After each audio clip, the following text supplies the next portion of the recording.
تو نیت بھی اچھی ہو، عمل بھی اچھا ہو، تو پھر کاروبار کریں، پھر جتنا بھی آپ کو دے اللہ سے مانگیں، اللہ اچھی نیت اچھے عمل کے ساتھ دولت عطا کر، اور دولت قارون نہیں، دولت عثمان عطا کر۔ جس کام میں بہت ساری برکت رکھی گئی ہے وہ تجارت ہے۔ باقی جتنے بھی ذرائع ہیں رزق کمانے کے، اس میں 10واں حصہ رزق کا ہے اور 9 حصے صرف تجارت میں رکھے گئے ہیں۔ تو اس لیے اگر کوئی شخص صلاحیت رکھتا ہے تو وہ تجارت کر کے اپنا رزق کمائے۔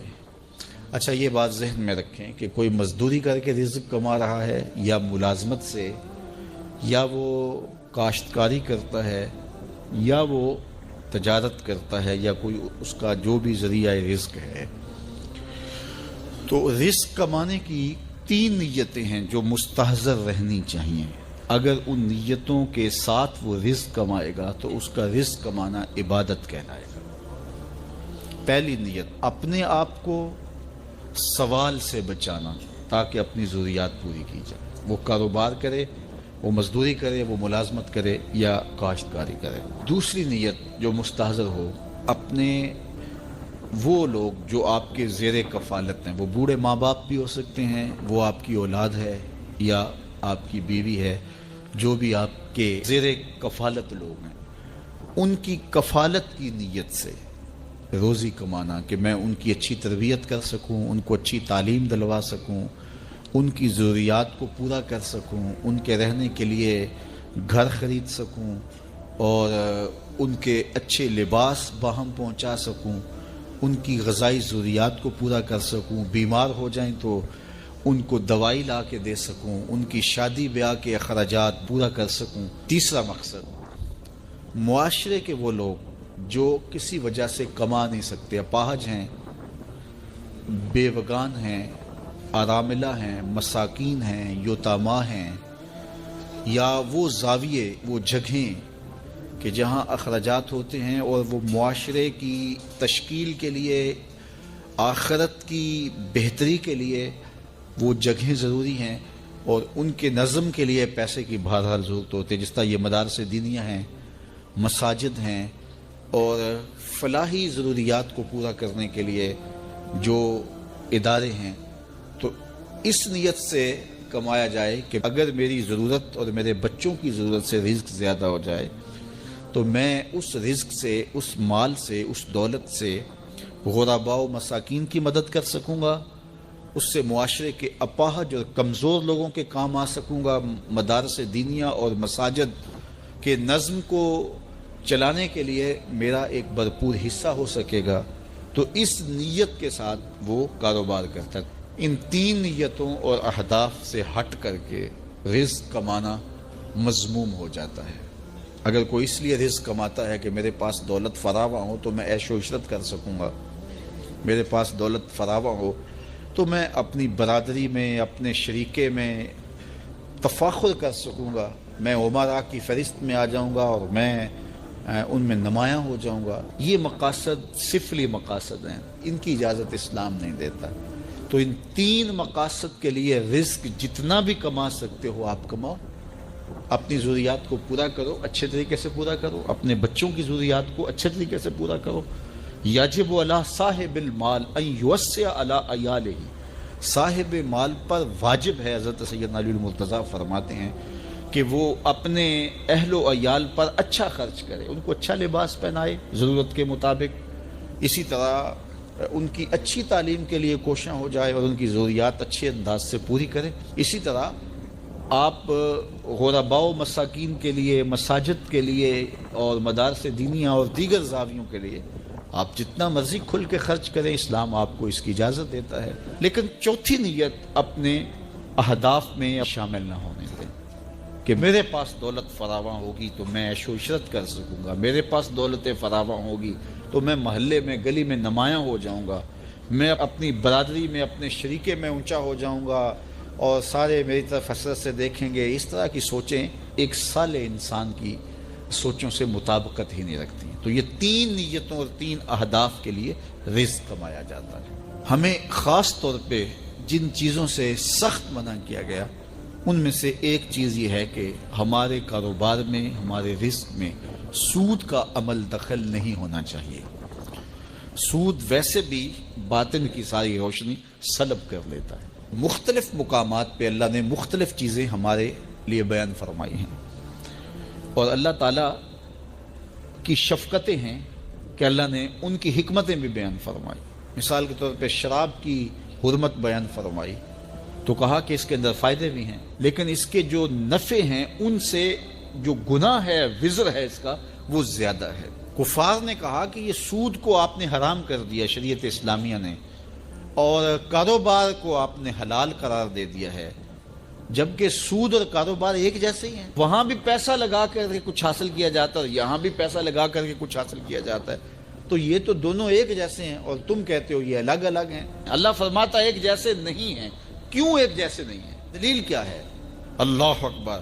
یہاں اللہ نے اپنی حاکمیت کا اعلان کیا، احل اللہ البیع وحرم الربا۔ ایک جیسے اس لیے نہیں ہیں، تمہارا رب ان کو ایک جیسا نہیں کہتا۔ بات ختم۔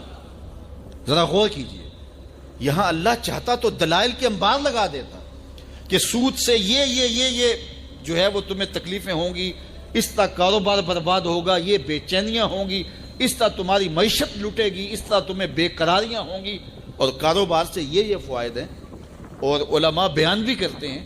لیکن یہاں اللہ تعالیٰ نے جو انداز اختیار کیا، جب کو کہا گیا کہ سود اور کاروبار ایک جیسے ہی ہیں، اللہ نے فرمایا ایک جیسے نہیں ہیں۔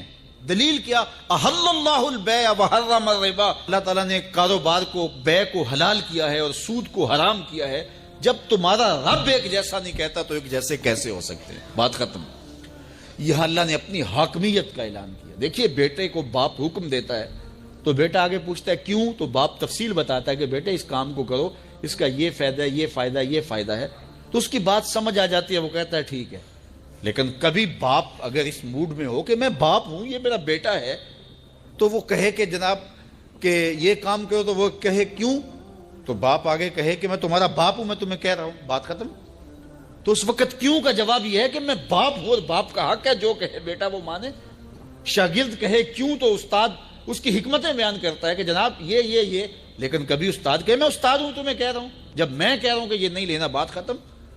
تو اللہ تعالیٰ جل شانہ نے ہمیں مختلف مواقع پر احکام کی حکمتیں بیان فرمائی ہیں۔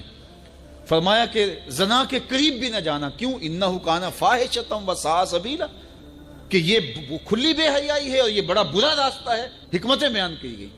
لیکن جب بات یہ آئی سود کی تو پوچھا گیا کہ یہ سود کیوں حرام ہے؟ کہا تمہارا رب اس کو حرام کہہ رہا ہے، بات ختم ہو گئی۔ تو یہاں اللہ نے اپنی حاکمیت کا اعلان کیا۔ اب اگر کوئی سودی کاروبار کرتا ہے تو میرا اس سے اعلان جنگ ہے۔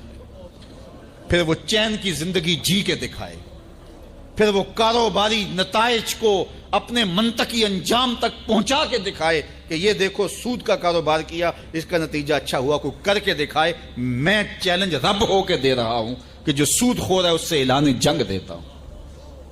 تو جب رب ہو کے کہتا ہے کہ میں اعلان جنگ دیتا ہوں، تو ایک کافر تو وہ چیلنج قبول کر لے، ایک مومن تو چیلنج قبول نہیں کر سکتا۔ اس لیے حضرت ابو ہریرہ سے مروی روایت میں ہے کہ سود کا ایک درہم ماں سے 70 مرتبہ زنا کرنے سے بدتر ہے۔ ایک درہم۔ تو کیا یہ باتیں سننے کے بعد اور یہ شرعی احکام سمجھنے کے بعد ایک مومن کا حوصلہ بڑھ سکتا ہے کہ وہ سودی کاروبار کرے؟ جب رب چیلنج دے رہا ہے اور رب یہاں اس کی کوئی حکمت بیان کرنے کے بجائے دو ٹوک کہہ رہا ہے، میں کہتا ہوں حلال ہے کاروبار اور میں کہتا ہوں سود حرام ہے، بات ختم۔ اب اگر کوئی کرے گا تو میرا اعلان جنگ ہے اس سے۔ دو لوگوں کے ساتھ اللہ نے اعلان جنگ کیا، ایک کا قرآن میں سود خور کے ساتھ اللہ کا اعلان جنگ ہے، اور دوسرا حدیث میں من عاد لی ولیا فقد آذنتہ بالحرب، جو میرے ولی سے بغاوت کرتا ہے، دشمنی کرتا ہے، عداوت رکھتا ہے، اللہ فرماتا ہے میرا اس کے ساتھ اعلان جنگ ہے، میں اس کے پلے کچھ نہیں چھوڑوں گا جو میرے ولی سے دشمنی ہے۔ تو اپنے کاروبار میں کبھی بھی آپ سود کا کوئی عنصر کسی روپ کے اندر بھی داخل نہ ہونے دیں، اللہ کے حکموں کی خلاف ورزی نہ کریں، پھر دیکھنا کیسے طمانیت آتی ہے۔ ہماری تو توجہ یہ ہے کہ یہ چہرے کے میل کچیل نکلے، بدن کی میل کچیل دور ہو، ہمارے کپڑے بڑے ستھرے ہونے چاہیے، ہمارا تو دھیان اپنے ظاہر پہ نا، لیکن اہل اللہ کا دھیان باطن پہ ہوتا ہے۔ صوفیہ فرماتے ہیں کہ اندر صاف کرو۔ حضرت سلطان باہو بولے دل کالے نالو منہ کالا چنگا، جے کوئی یہ رمز پچھانے ہو۔ اگر یہ رمز سمجھ میں آ گئی کہ منہ کالا ہو تو کوئی نہیں، دل کالا نہیں ہونا چاہیے۔ ابو لہب کا کیا معنی ہے؟ شعلے کی طرح چمکتا ہوا چہرہ رکھنے والا، اس کو اسی لیے ابو لہب کہتے ہیں۔ اس کا چہرہ ایسا چمکدار تھا تو اس وجہ سے اس کو ابو لہب کہتے تھے۔ تو چہرہ اس کا بڑا چمکدار تھا، دل کالا تھا، جہنم کا ایندھن بن گیا، قرآن نے پھٹکار ڈالی۔ اور ایک وہ بھی تھا جس کا دل صاف تھا لیکن بلال کا رنگ کالا تھا، اس کا اندر چٹا تھا باہر کالا تھا، اللہ اکبر، لیکن وہ تھا کرموں والا، وہ تھا رحمتوں والا اور حضور علیہ السلام کا متوالا۔ تو بات باطن کی ہے، بات ظاہر کی نہیں ہے۔ ہم اندر صفائی کی توجہ نہیں دیتے، باہر کی صفائی کی توجہ دیتے ہیں۔ پہلے اندر صاف کر لیں، اندر صاف ہو گیا تو پھر باہر بھی صاف کر لیں۔ اور اگر باہر صاف ہے اور اندر میل کچیل ہے تو باہو بولے کہ دل کالے نالوں منہ کالا چنگا، جے کو یہ رمز پچھانے ہو۔ اللہ کے محبوب علیہ السلام نے فرمایا اگر یہ صحیح ہو گیا تو پورا جسم صحیح ہو گیا۔ اور حضرت رومی نے جو اقبال کے مرشد تھے کہا کہ دل کو قابو میں کر لو، یہی حج اکبر ہے۔ حج اکبر کر لیا لیکن دل ہی ٹھیک نہ ہوا، کہتے ہیں کعبہ گیا گل نہیں مک دیجئے، دلو نہ مکائیے۔ تو کہا اس کی اصلاح کرو، یہ حج اکبر ہے۔ از ہزاراں کعبہ یک دل بہتر است، ہزار کعبے سے ایک دل بہتر ہے۔ وہ کیسے؟ اس لیے کہ کعبہ بن گاہی خلیل اطہر است، کعبہ حضرت ابراہیم خلیل کی بنیاد ہے اور دل رب جلیل کی گزرگاہ ہے۔ اس لیے اس کی پاکیزگی کا سامان کریں، اس کی طہارت کا سامان کریں۔ آپ کسی کو بلائیں اور میلی کچیلی جگہ ہو، جہاں گندگی پڑی ہو، غلاظت پڑی ہو، تو آپ کا کوئی عزیز مہمان آئے اس کو بلا کر کے لائیں تو وہاں بیٹھے گا؟ جس کمرے میں آپ اس کو بٹھانا چاہیں اس میں تعفن ہو، اس میں بدبو ہو، اس میں غلاظت کے جگہ جگہ ڈھیر پڑے ہوئے ہوں، تو آپ اپنے مہمان کی نفاست طبع کو اگر جانتے ہیں تو کبھی بلائیں گے نہیں جب تک اس کو پہلے صاف نہیں کر لیں گے۔ کئی لوگ کہتے ہیں جی ہمارا جی چاہتا ہے کہ آپ کو بلائیں لیکن ابھی ہماری گلی بہت گندی ہے، ہمارے گھر میں ابھی کام ہو رہا ہے، جب کام ہو جائے گا تو پھر ہم آپ کو بلائیں گے۔ ہم شادی اس لیے لیٹ کر رہے ہیں کہ مہمانوں نے آنا ہے تو ابھی ہمارے مسئلے چل رہے ہیں۔ یہ کئی لوگ بائی پاس کی وجہ سے شادیاں روکے ہوئے تھے کہ وہ کہتے تھے وہ راستہ نہیں ہے۔ تو آپ کسی مہمان کو بلاتے ہیں تو اس کے لیے اچھی جگہ کا ارینج کرتے ہیں، اور اگر وہاں ڈھیر گندگی اور غلاظت کے پڑے ہوں تو مہمان کو آپ بھی نہیں بلاتے، اور اگر آپ یہ غلطی کر بھی لیں گے تو مہمان آپ کے بارے میں کیا رائے قائم کرے گا، اور وہ ناراض ہو کے چلا جائے گا کہ آپ کتنے بدتمیز ہیں کہ آپ نے مجھے بلایا اور گھر میں غلاظت کے ڈھیر پڑے ہوئے ہیں۔ اللہ اکبر۔ لیکن اگر آپ گھر کو مصفح کرتے ہیں، مزکہ کرتے ہیں، صاف کرتے ہیں، ستھرا کرتے ہیں، قالین بچھاتے ہیں، عطر چھڑکتے ہیں، تو پھر آپ کہتے ہیں جناب اب تو آئیے نا، اب ماحول میں خوشبوئیں پھیلی ہوئی ہیں۔ تو اگر دل میں حسد ہے، حقد ہے، بغض ہے، کینے ہیں، نفرتیں ہیں، یہ گندگی اور غلاظتوں کے ڈھیر لگے ہیں، اور پھر یہ چاہیں کہ مالک کے پھیرے دل میں ہوں تو کیسے ہوں گے؟ وہ تمہارے دل میں، میرے دل میں آئے گا جب دل میں اتنی غلاظتیں پڑی ہوں گی؟ نہیں، یہ سارے ڈھیر اٹھائیں، دل کو مزکہ کریں، مصفح کریں، پھر اشکوں کا چھڑکاؤ کریں۔ اللہ اکبر۔ پھر پیار کے مخملی قالین ڈالیں، اللہ اکبر۔ الفتوں کے گاؤ تکیے لگائیں اور پھر آواز دیں، ہر تمنا دل سے رخصت ہو گئی، اب تو آجا، اب تو خلوت ہو گئی۔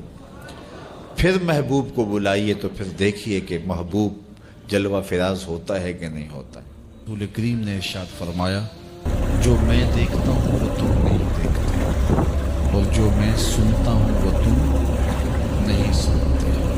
اللہ نے نبی علیہ السلام کو جو سماعت عطا کی ہے، ہم اپنی سماعت کو اس پہ قیاس نہیں کر سکتے، اور اپنی بصارتوں کو اور اپنی سماعتوں کو نبی کی سماعتوں کے برابر ٹھہرانا بہت بڑی عبادت ہے۔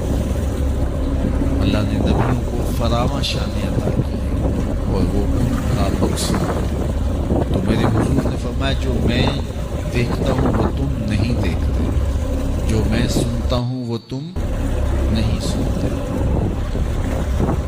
آگے فرمایا کہ اللہ کی قسم جو میں جانتا ہوں وہ اگر تم جان لیتے تو تم بہت کم ہنستے، بہت زیادہ روتے، تم جنگلوں میں دوڑ جاتے اور تم اللہ تعالیٰ کی پناہ میں آنا چاہتے، یا اللہ ہمیں بچا لے، جنگلوں میں بھاگتے پھرتے، آنکھوں میں آنسوؤں کی لڑیاں ہوتی، چیختے ہوتے، روتے ہوتے، اگر جو میں جانتا ہوں اگر تم جان لیتے۔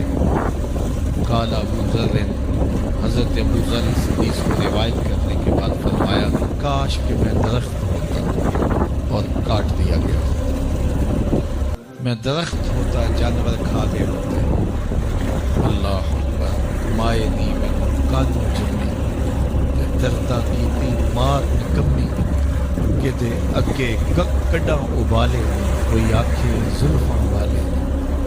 تو کہا کاش کہ میں درخت ہوتا اور کاٹ دیا ہوتا۔ حضرت عمر رضی اللہ تعالیٰ عنہ ایک کچی اینٹ اٹھاتے ہیں، پھر نیچے رکھ دیتے ہیں، پھر اٹھاتے ہیں، پھر رکھتے ہیں، پھر کہتے ہیں کاش کہ میں یہ اینٹ ہوتا۔ حضرت سیدنا صدیق اکبر رضی اللہ تعالیٰ عنہ درخت کے نیچے بیٹھے تھے، ایک چڑیا ایک شاخ سے اڑ کے دوسری شاخ میں جاتی، وہاں سے اڑ کے پھر دوسری شاخ میں آتی۔ حضرت صدیق اکبر رو پڑے، کہا چڑیا کتنی موج میں ہے، جس شاخ پہ چاہے بیٹھتی ہے، اور قیامت کے دن تیرا حساب بھی نہ ہوگا۔ کہا پھنسے تو ہم ہیں۔ رسول کریم صلی اللہ علیہ وآلہ وسلم سے لوگوں نے کہا حضور آپ بوڑھے ہو گئے۔